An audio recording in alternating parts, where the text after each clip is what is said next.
Hello gamers, I am centaurianmudpig and welcome along to Ashes of the Singularity Escalation.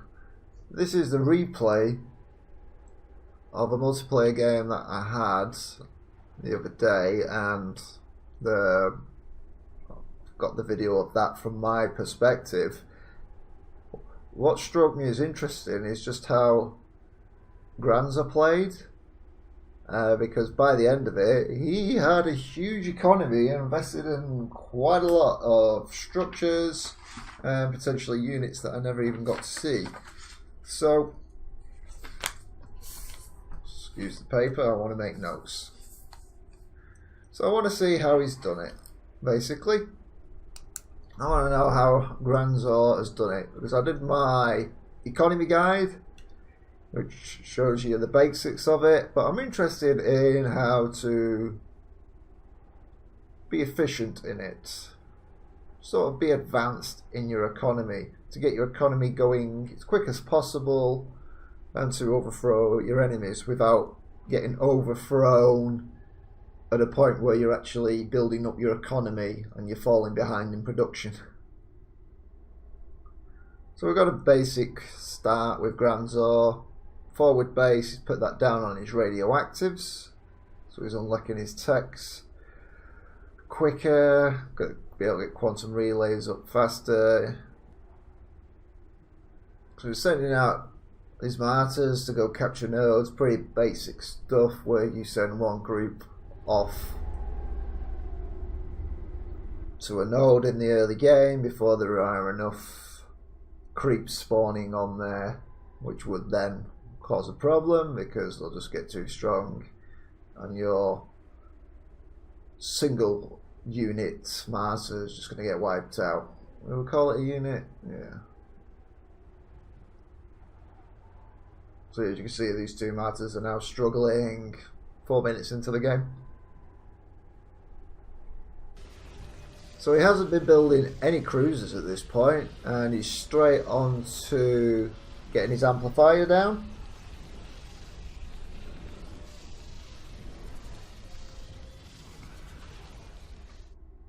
And another amplifier, two amplifiers, both on a metal and a radioactive, which is a good start. We've now got our third amplifier going down on another radioactive. So he's amplifying quite quickly, still only focusing on martyrs to help him to expand. It's quite a large map, so makes sense. Martyrs are fast moving units. You can expand and capture regions quickly, and it's definitely the fastest so far.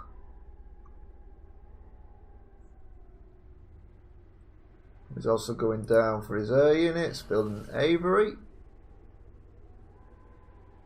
Interesting, he hasn't built any. There we go. Didn't see that one. We do have a quantum archive down. So we're 8 minutes into the game, and he's already now producing his harvesters. So still no cruisers, but his economy is taking a bit of a dip there. I'd expect he would be boosting his amplifiers, but given that he's only got the one quantum archive at this point, I would say he's potentially more focused on how many units he's got, but it doesn't even seem he's invested any of his quanta so far, though I could be mistaken. So harvester's going all the way over to these radioactives. Now that is an interesting move. So he's realizing just how more efficient it would be to have harvesters on power generators with more resource nodes, because this is like a 3 resource nodes, and even though he's got the ones near his base, they are just a 2. but he's taking advantage of just how good the harvesters are in being an air unit and just being able to travel straight over these mountains. 11 minutes in and he's even gone. So he's now building 3 harvesters here. And this put his economy into debt. But not too much. Depends on what he's building as well. But it is enough to slow production quite a bit. Especially if you're on a much smaller map. But he's still sending all these harvesters over here. And can we click on the amplifier? Well, we've got 3. We've got our 4th harvester already on there, and he's boosted his economy to 9.6. So fairly quickly, if he continues that pace, he'll be fine there. He's got plenty of metal that he can start investing in. Still, 12 minutes in, and solely focused on frigates. He's also gone and captured Turanium generator. That will give a 10% boost to his economy as well, which will be helping. In fact, he's got both of them. And still faster expansion. However, myself, I've seemed to have overtook him on that point. But he has just got more frigates, which are making up for the military and economic strength, and his economy is practically doubled almost to what I'm getting. Well, close to double.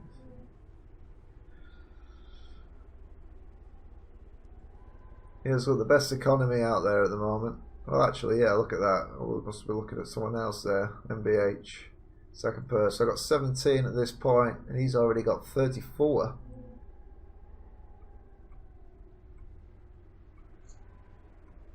So that is a good start. It's a good way to start off on a larger map. To just use frigates to expand quickly and get those harvesters up and running as fast as you can. He's also got units there to protect his harvesters from any sniping.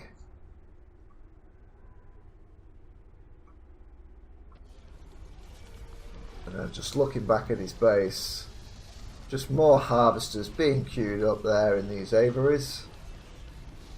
He truly is just focusing on his economy. Not sure if they're going anywhere else, if he's got any metal deposits at this time. Does not appear to be that way. You can hear boosting going on.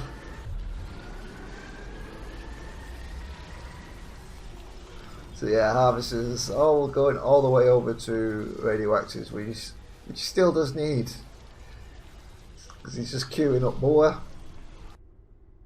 If there is one thing that I would change in this, would be continuously building these quantum archives. It seems like he's still only just got the one, and his opponent, while invested a little bit of quanta, he's hoarding quite a lot for some reason. I would be investing that into weapon upgrades at this point.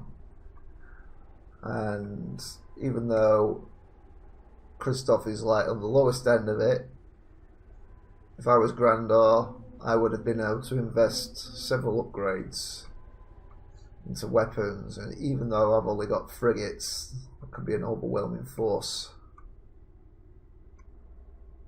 Well, here he is, he's pushing off now, and he's getting the other Turanium generator. Every Turanium generator he's getting is just giving more, another boost to his economy, you know, like a 10% boost of his economy going in there. As we should be able to witness once he captures this one. Because radioactives are just continually going to be increasing each time a harvester goes on there. Once he's caught this, should see an additional 9 metal in here, which will then be able to validate that a Terranium generator gives you 10% increase of all your resources. So here we go. All his units are pulling away. Come on, get them back in there.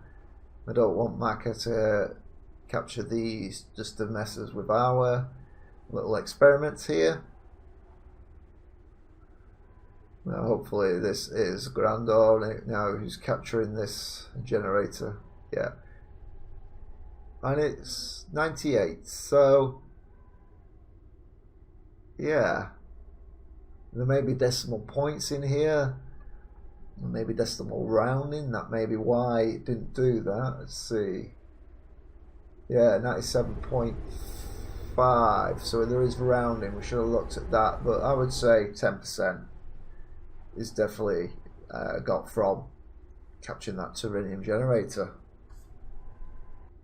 Looking back at his base, with all this increased economy, we can see he's now investing in a lot of assemblies and even more aviaries. What is he building here? Just building more harvesters. He's just continually increasing how many harvesters are. He hasn't got any defences, any air defences as well, so this could have really set him back if he'd gone and put air defence, if his opponent decided to do some bombing runs on him. Could have set him back greatly, as I'm not seeing any other than just a few fighters there. He's even stopped producing fighters, so he has really set himself up for a fall. If his opponent was going to do an early bombing rush, could have set him back immensely. But Christos must be quite a new player, so he's got fortune on his side for that. And we've now got, can we even select this power node?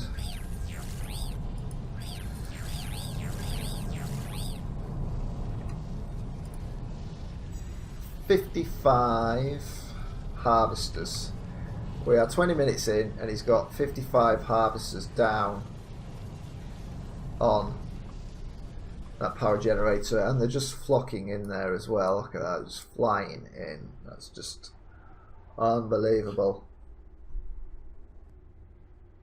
And we can see Grandor is still pushing in, still only martyrs there. I am not seeing other units there. 29,000 with all the structures he's built, whatever defences he may have. Look at it, he's already calling that he's got an easy win coming, but against Christoph, yes, definitely. He's not even broke 2k there. So, but against another player, a player who was more experienced, I think Grandor would have really be on the back foot now. I think he'd be losing a lot of structures. He'd just getting pushed back, and he would then be quickly building higher tier units. But as it is, he's just going everything with frigates. Martyrs even. Not even going in for any other unit. And even though Grandor has got all this economy, he's not even investing much into it. It's still production. We've got harvesters being produced. We've got frigates coming from the initial forward base down here. He's got all these other assemblies and he's not producing anything, and he's just got a huge stockpile of resources which he could be investing into, even just building more frigates. But as it is, no, not at all.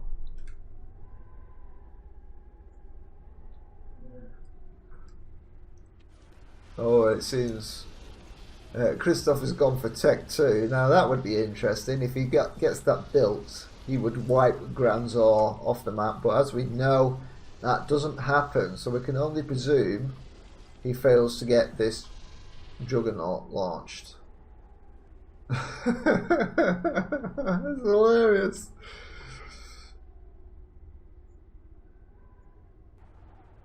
Okay, seems like this replay has crashed. That's disappointing.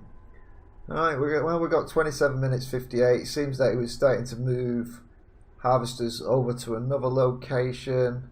I am wondering what would happen if we put harvesters on this.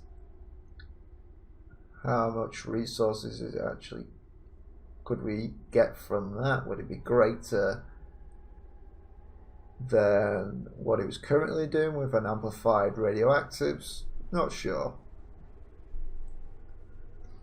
But we now know what he's doing. Yeah, his opponent gave him plenty of opportunity to maximize his economy. His opponent wasn't really pushing out there.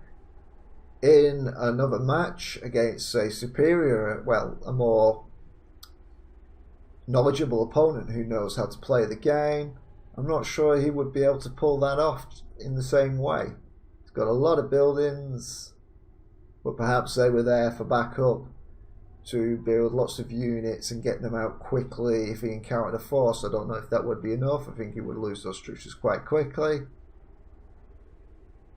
I'm not sure what Grandor's game plan was at this point, but we know how it completed. I'm pretty sure we did see a juggernaut launch in this match, but they were able to defeat it. It's a shame that we didn't get to see that happen in this perspective of the replay, but the replay system still got a few kinks, still needs to be worked out, and I'm not willing to sit through this again. Well, now we know. So, in summary, to get your economy up quickly, if you're on a very large map, don't bother with cruisers, just use frigates, then get your aviaries up, and then start producing harvesters.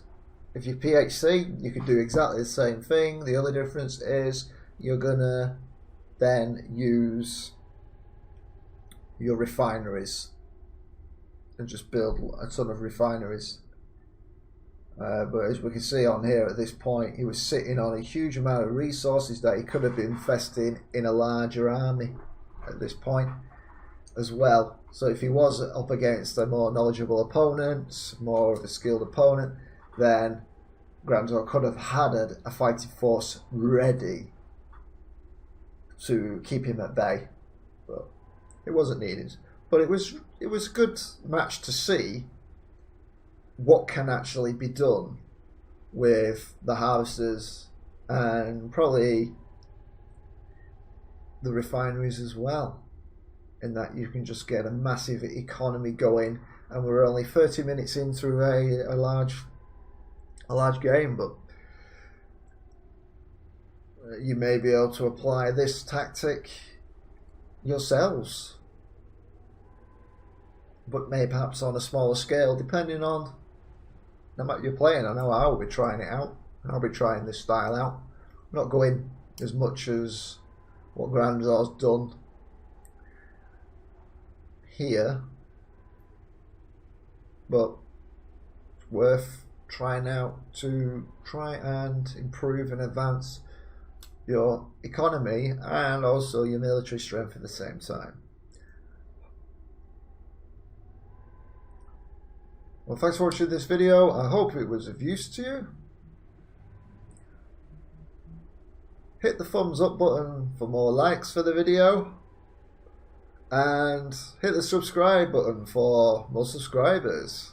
Be much appreciated on both accounts. It will be much appreciated. Do it. Do it now. But until next time, centaurianmudpig saying bye for now.